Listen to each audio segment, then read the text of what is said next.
নমস্কাৰ শ্ৰদ্ধা ছাৰবেদসকল আপোনালোক সকলোকে মই মোৰ ইউটিউব চেনেল নলিনীকান্ত ডেকালৈ স্বাগতম জনাইছোঁ। ছাৰবেদসকল অসম চৰকাৰৰ কেবিনেটে অসমৰ এই কৰ্মচাৰীসকলৰ কাৰণে বিশেষ গুৰুত্বপূৰ্ণ সিদ্ধান্ত গ্ৰহণ কৰিছে আৰু ভিডিঅ'টোৰ জৰিয়তে আপোনালোকক সেই খবৰটো জনাবৰ কাৰণে চেষ্টা কৰিম। বিশেষকৈ এই খবৰটো মহিলা কৰ্মচাৰীসকলৰ কাৰণে বেছি উপযোগী, গতিকে আশা কৰোঁ ভিডিঅ'টো আপোনালোকে শেষলৈকে চাব আৰু যিমান পাৰে সিমান আগলৈকে ফৰৱাৰ্ড কৰিব। আমাৰ মহিলা কৰ্মচাৰীসকলে 180 দিন অৰ্থাৎ 6 মাহৰ এটি বিশেষ ছুটি পাব আৰু এই ছুটিটোৰ কোনসকল মহিলা কৰ্মচাৰীয়ে পাব সেই কথাটো আজি ভিডিঅ'টোৰ জৰিয়তে ক'বৰ কাৰণে চেষ্টা কৰিম।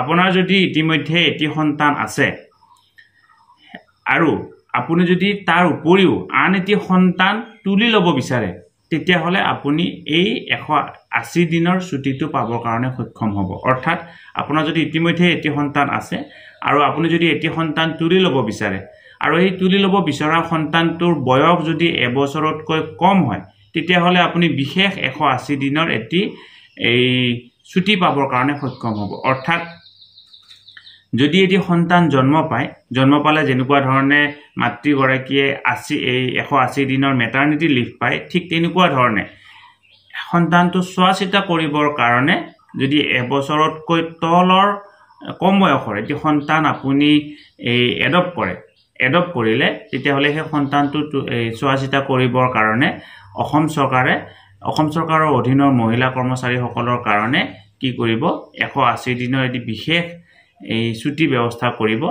অৰ্থাৎ এডপ্ট কৰাৰ কাৰণে এডপ্ট যে কৰিলে তাৰ কাৰণে সেই কেঁচুৱাটো চোৱা চিতা কৰিবৰ কাৰণে দিব। কেন্দ্ৰীয় চৰকাৰ ইতিমধ্যে সেইমতে ৰুল আছে আৰু তাৰ ওপৰত ভিত্তি কৰি অসম চৰকাৰেও তেনেকুৱা ধৰণে এই ৰুলৰ ব্যৱস্থা কৰিছে।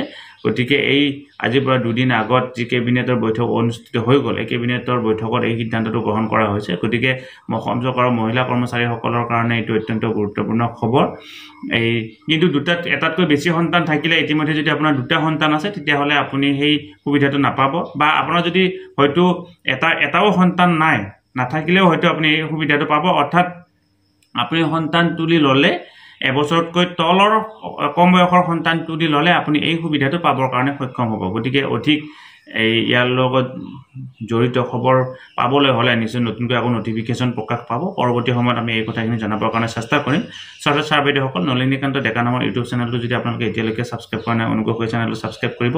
ভিডিঅ'ৰ ডেছক্ৰিপশ্যনত আমাৰ এটি হোৱাটছআপ চেনেলৰ লিংক আৰু ফেচবুক পেজৰ লিংক দিয়া আছে, আপোনালোকে তাত ক্লিক কৰি জইন হৈ ল'ব পাৰিব। আমাৰ এনেকুৱা ধৰণৰ ইনফৰ্মেটিভ খবৰবোৰ আপুনি পোনপটীয়াভাৱে আগতীয়াকৈ পাবৰ কাৰণে সক্ষম হ'ব। শ্ৰদ্ধা ছাৰ-বাইদেউসকল, নলিনীকান্ত ডেকা নামৰ ইউটিউব চেনেলটো হৈছে এটি শিক্ষামূলক ইউটিউব চেনেল। এই চেনেলটোৰ জৰিয়তে আমি শিক্ষক, ছাত্ৰ ছাত্ৰী, অভিভাৱক আৰু বিদ্যালয়ৰ কাৰণে উপযোগী কিছু ভিডিঅ' প্ৰস্তুত কৰিবৰ কাৰণে চেষ্টা কৰোঁ। আপুনি যদি আজি পোনপ্ৰথমবাৰৰ কাৰণে এই চেনেলটো চাইছে, অনুগ্ৰহ কৰি চেনেলটো ছাবস্ক্ৰাইব কৰিব আৰু অল নটিফিকেশ্যন প্ৰেছ কৰি থ'ব।